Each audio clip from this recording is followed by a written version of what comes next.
ఇద్దప్ప గారి మాధవ్ గారు. ధన్యవాదాలు అధ్యక్ష, ఈ అవకాశం ఇచ్చినందుకు. అలాగనే పిప్కా ప్రత్యేక బాధ్యతలు ఇచ్చి మా మీద నమ్మకంతో పిప్కా నియమించినందుకు ముఖ్యమంత్రి చంద్రబాబు నాయుడు గారికి, అలాగనే అధ్యక్షులు గారికి, అలాగనే నారా లోకేష్ గారికి ధన్యవాదాలు తెలియజేసుకుంటున్నాను. అధ్యక్ష, మహిళా సంరక్షణ కార్యదర్శులు అని చెప్పేసి గత ప్రభుత్వము సచివాలయ విధానాన్ని మొదలుపెట్టి అందులో వివిధ విభాగాలకి రిక్రూట్మెంట్ చేసుకొని వివిధ విభాగాల్లో ఉద్యోగాలు ఇచ్చి పెట్టారు. కానీ ఈ మహిళా సంరక్షణ కార్యదర్శులకి వాళ్లకు ఎవరి కింద పనిచేయాలనే విషయం మాత్రము స్పష్టంగా లేదు. వాళ్ళకి ట్రాన్స్ఫర్లు కావాలంటే పోలీస్ డిపార్ట్మెంట్ దగ్గరికి వెళ్లాల్సి వస్తుంది. వాళ్ళ మీద అడ్మినిస్ట్రేషన్ మాత్రం మున్సిపల్ డిపార్ట్మెంట్ చేస్తా ఉంది. వాళ్ళ మీద ఎగ్జిక్యూషన్ మాత్రం ఎవరు చేస్తున్నారో తెలియని విధంగా తయారైపోయింది. వీళ్ళని చాలా డిపార్ట్మెంట్లు ఇప్పుడు మనకు సచివాలయంలో చూస్తే ఎక్కడైనా వాళ్ళకి ఇచ్చిన జాబ్ చార్ట్ ప్రకారం ఎక్కడైనా అక్రమ కట్టడాలు జరిగితే వాళ్ళు వెళ్ళి ఇన్ఫార్మ్ చేయాలని ఉంది. అలాగని అంగన్వాడీలోకి వెళ్ళిపోయేసి అంగన్వాడీలలో ప్రెగ్నెంట్ ఉమెన్ కానీ, అనిమిక్ పేషెంట్స్ కానీ, ఆఫ్టర్ డెలివరీ అయిపోయినాక లాక్టిక్ ఉమెన్స్ కానీ సంరక్షణ కూడా వీళ్ళకే అప్పచెప్పడం జరిగింది అధ్యక్ష.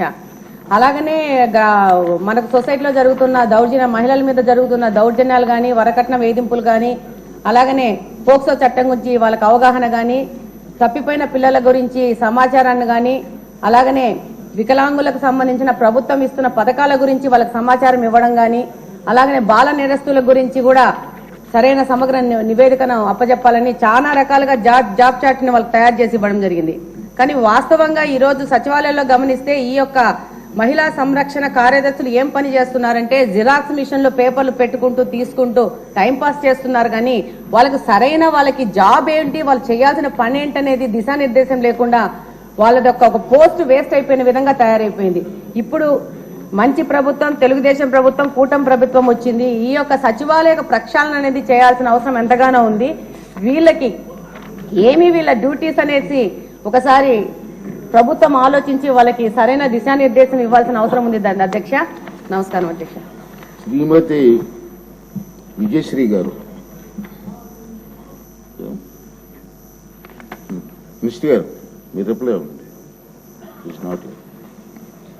అధ్యక్ష, గౌరవ సభ్యులు రవికుమార్ గారు, చరితారెడ్డి గారు, మాధవిరెడ్డి గారు ఇచ్చిన వాళ్ళు అడిగిన క్వశ్చన్స్కి అధ్యక్ష, ఇక్కడ ఇదొక పెద్ద అంటే లాస్ట్ గవర్నమెంట్ అసలు అంటే ఇటువంటి దాన్ని ఏమంటారు యాక్ట్లను కూడా చదువుకోకుండా ఎంత గుడ్డిగా ఇటువంటి జీవోలు ఇష్యూ చేసిందని చెప్పడానికి ఇదొక తార్కాణం కింద మనం భావించవచ్చు అధ్యక్ష. ఎందుకంటే యాక్చువల్గా వీళ్ళని మహిళా లేదా గ్రామ వార్డు మహిళా సంరక్షణ కార్యదర్శుల కింద ఇందాక సభ్యులు చెప్పినట్టుగా జీవో నెంబర్ MS నెంబర్ 129 ప్రకారం 2019లో వీళ్ళు నియమించడం జరిగింది అధ్యక్ష. ఓవరాల్ గా చూస్తే అధ్యక్ష వీళ్ళు 15,000 మంది రిక్రూట్మెంట్ చేస్తే అధ్యక్ష దగ్గర 13,815 మంది ఈ రోజు కార్యదర్శుల కింద మహిళా సంరక్షణ కార్యదర్శుల కింద పనిచేసే పరిస్థితి ఉంది అధ్యక్ష. అందులో సుమారుగా 1,189 ఆటోమేటిక్ ఇంకా ఖాళీలు ఉన్నాయి అధ్యక్ష. అయితే 13,815 మందికి అధ్యక్ష 2021కి వచ్చేసరికి మళ్ళా జీవో నెంబర్ 60 ప్రకారం చేసుకుని వాళ్ళని ఒక మహిళా రక్షణ కార్యదర్శుల కింద వార్డు లేక గ్రామ మహిళా రక్షణ కార్యదర్శుల కింద మార్చి వాళ్ళకి ఒక సెపరేట్ జాబ్ చార్ట్ ఇచ్చారు అధ్యక్ష. జాబ్ చార్ట్ లో కూడా అధ్యక్ష చూస్తే పోలీస్ డిపార్ట్మెంట్ ఇందాక కోన రవికుమార్ గారి సభ్యులు చెప్పినట్టుగా ఒక చీఫ్ సెక్రటరీకి ఎన్ని బాధ్యతలు ఉంటాయి, అన్ని బాధ్యతలు కూడా ఒక గ్రామ మహిళా సంరక్షణ కార్యదర్శికి అప్పచెప్పడం అన్నది చూస్తేనే అధ్యక్ష వీళ్ళ తాలూకు అవివేకం అన్నది, లాస్ట్ గవర్నమెంట్ తాలూకు అవివేకం అన్నది చాలా క్లియర్ గా అర్థమవుతుంది అధ్యక్ష. ఎందుకంటే అధ్యక్ష ఈ రోజు మనం ఇక్కడ చూసుకుంటే అధ్యక్ష పోలీస్ డిపార్ట్మెంట్ లో ఒక ఉద్యోగం సాధించాలంటే వాళ్ళు శారీరక దారుఢ్య పరీక్షలు వాళ్ళు నెగ్గాలి, రిటర్న్ టెస్ట్ వాళ్ళ ఎగ్జామ్ పాస్ అవ్వాలి, 9 months ట్రైనింగ్, కఠోరమైన ట్రైనింగ్ ఉంటుంది అధ్యక్ష. కఠోరమైన ట్రైనింగ్ తర్వాతనే ఆ పోలీస్ కానిస్టేబుల్స్ కింద వాళ్ళు అందరూ కూడా బయటకు వచ్చి పోలీస్ డిపార్ట్మెంట్ వర్క్ చేసే పరిస్థితి ఉంటుంది అధ్యక్ష. కానీ వీళ్ళని మహిళా రక్షణ కార్యదర్శి కింద ఏర్పాటు చేసిన తర్వాత కేవలం 2 వారాలు వాళ్ళకి ట్రైనింగ్ ఇచ్చి, ఒకటేమో ఒక వారం పోలీస్ డిపార్ట్మెంట్ వాళ్ళు, ఇంకొక వారం ICDS డిపార్ట్మెంట్ వాళ్ళు ట్రైనింగ్ ఇచ్చి ఓవరాల్ చెప్పాలంటే వీళ్ళు గ్రామాల మీద వదిలేశారు అధ్యక్ష.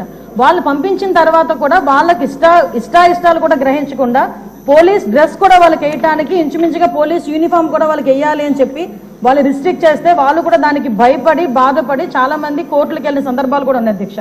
ఈ రోజు కోర్టులో దగ్గర 7 రిట్ పిటిషన్లు మహిళా కార్యదర్శికి సంబంధించి ఆ పోలీస్ డ్రెస్ విషయంలోని కానీ వీళ్ళు జాబ్ చార్ట్ ఒక అవగాహన లేకుండా డబ్బులు ఇచ్చుకుని పెట్టుకున్నాడు కదా, ఆ మేధావులందరూ కలిపి ఆల్రెడీ 12,000 మంది వీళ్ళు పనిచేస్తున్నారు కదా, వీళ్ళని వాళ్ళు పోలీసుల కింద కన్వర్ట్ చేసేస్తే వాటిని తగ్గించి వచ్చని ఒక ఉచిత సలహా పడేశారు అధ్యక్ష. దానికి వెనకాతలు ఒక పోలీస్ డిపార్ట్మెంట్ మీద ఒక అవగాహన, పోలీస్ రిక్రూట్మెంట్ మీద ఒక అవగాహన, వాళ్ళ తాలూకా జాబ్ చార్ట్ మీద ఒక అవగాహన ఉండుంటే ఇలాంటి పని చేసి ఉండేవారు కాదు అధ్యక్ష. ఈ రోజు వీళ్ళ పరిస్థితి ఏమైపోయిందంటే వీళ్ళు వెళ్ళి రిపోర్ట్ చేయాల్సింది గ్రామ సెక్రటరీకి రిపోర్ట్ చేయాలి. వీళ్ళ అడ్మినిస్ట్రేటివ్ పవర్స్ ఎక్కడ ఉంటాయంటే పోలీస్ డిపార్ట్మెంట్ దగ్గర ఉంటాయి.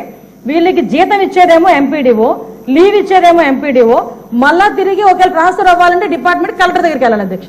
అంటే వీళ్ళకి సంబంధించి ఒక అథారిటేటివ్ ఆఫీసర్ ఒకరు కూడా లేక ఇన్ని డిపార్ట్మెంట్స్ తో పోనీ పైకి వచ్చిన తర్వాత ఏదైనా పని చేద్దామంటే వీళ్ళు తాలూకా అంటే పైచి ఎంత పెరిగిపోయిందంటే లాస్ట్ గవర్నమెంట్ కి వీళ్ళ చేతే తక్కువ జీతాలు ఇచ్చి ఎక్కువ పని చేయించుకుందామని క్రైమ్ ఆఫ్ ఎఫెన్స్ దగ్గర కూడా కాపాడడానికి కూడా వీళ్ళని తీసుకెళ్లాలంట. నాన్ బెయిలబుల్ వారెంట్లకు సంబంధించి వీళ్ళు సపోర్ట్ చేయాలంట. అక్కడికి వెళ్లి మహిళా సంరక్షణ కార్యదర్శుల కింద, మహిళా రక్షణ కార్యదర్శుల కింద అక్కడ ఉన్న అవగాహన కల్పించడం, లేకపోతే ఐసీడీఎస్ సంబంధించి ఏదైనా మిడ్ డే మీల్స్ చూడడం అంతవరకు ఓకే. ఆఖరికి పోలీస్ డిపార్ట్మెంట్ కి వాళ్ళ ఇన్వెస్టిగేషన్ లోని కూడా వీళ్ళు హెల్ప్ తీసుకొని చేసుకునే పరిస్థితి కనిపించింది. లాస్ట్ గవర్నమెంట్ లో చాలా మంది మాతోనే మొరపెట్టుకున్నారు అధ్యక్ష. మేము ప్రతిపక్షంలో ఉండేటప్పుడు పోరాటాలు చేసేటప్పుడు మాకు సెక్యూరిటీ కింద మమ్మల్ని ఆపడానికి, సెక్యూరిటీ కూడా కాదు మమ్మల్ని ఆపడానికి ఈ మహిళా కానిస్టేబుల్ తో పాటు మహిళా పోలీసులు కూడా పంపించేవారు. మేము అడిగేవాళ్ళం మీరెవరమ్మా, మహిళా పోలీసా మహిళా కానిస్టేబుల్ అంటే మహిళా పోలీస్ అండి అని. ఇందులో విషయం ఏంటంటే అధ్యక్ష చాలా మంది ఏస్ అయిపోయిన వాళ్ళు ఉన్నారు. మళ్ళీ ఇంకోటి ఏంటంటే ఎంటెక్లు బీటెక్లు చేసుకుని కొంతమంది ఫ్యామిలీస్ పోలీస్ డిపార్ట్మెంట్ లోకి కొంతమంది యాక్సెప్ట్ చేస్తారు, కొంతమంది యాక్సెప్ట్ చేయకపోతారు. ఇలాంటి సిచ్యువేషన్స్ అన్నింటిలోని కూడా ఈ రోజు వీళ్ళు పడుతున్న బాధ అధ్యక్ష వర్ణనాతీతం. ఇంకొకటి ఇందులో కొసమేర్పు ఏంటంటే ఎన్నో సంవత్సరాల కానిస్టేబుల్ కింద చేస్తే హెడ్ కానిస్టేబుల్ ప్రమోషన్ వస్తుంది.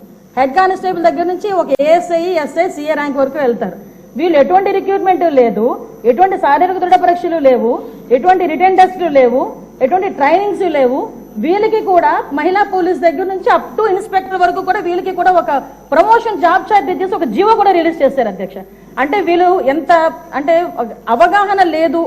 అప్పుడు మనందరం అనుకునే వాళ్ళం తొగ్గులకు పరిపాలన అంటే దానికి ఇది ప్రత్యేక సాక్ష్యం కింద మనం ఈ మహిళా రక్షణ కార్యదర్శుల గురించి చూడాలంటే ఇది మనం చెప్పుకోవచ్చు అధ్యక్ష. ఇన్ని రకాలుగా వీళ్ళు చేసిన అధ్యక్ష. వీళ్ళకి ఏంటంటే అధ్యక్ష ఎస్కార్ట్ డ్యూటీలు, బందోబస్తు డ్యూటీలు, వాళ్ళు అక్కడికి వచ్చి ఏడ్చేవారు అధ్యక్ష. ప్రస్తుతం చాలా మంది మేము వచ్చిన తర్వాత కూడా ఇప్పుడు ఈ విషయంలోనే గౌరవ సభ్యులందరూ కూడా చెప్పడం జరిగింది.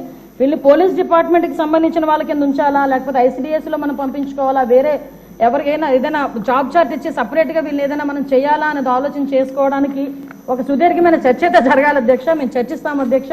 నా అప్పీల్ ఏంటంటే ఇక్కడ గౌరవ సభ్యులందరూ ఉన్నారు, గౌరవ సభ్యులందరూ కూడా ఈ విషయంలోనే మనందరికీ కూడా అవగాహన ఉంది. ఈ గౌరవ సభ్యులందరూ కూడా ఈ విషయంలో, ఈ మహిళా కార్యదర్శుల విషయంలో మనం ఏం చేస్తే వాళ్ళ సేవలు వినియోగించుకునేటట్టుగా ఉంటుందో గౌరవ సభ్యులు ఎవరైనా లిఖితపూర్వకంగా మాకు సూచనలు సలహాలు ఇచ్చినా దాన్ని బేస్ చేసుకొని అదేవిధంగా మనం డిపార్ట్మెంట్ వాళ్ళతో కూడా చర్చించి దీని మీద నిర్ణయం తీసుకొని యాజ్ ఎర్లీ యాజ్ పాసిబుల్ మహిళా కార్యదర్శులకి వాళ్ళకి ఒక మహిళా సంరక్షణ కార్యదర్శులకి ఒక జాబ్ చార్ట్ ఇస్తామని చెప్పి సభ ద్వారా మీ ద్వారా సభకు తెలియజేసుకుంటున్నాను అధ్యక్ష. క్వశ్చన్ నెంబర్ 4 అండి. ఈ క్వశ్చన్ దాసరి సుధ గారు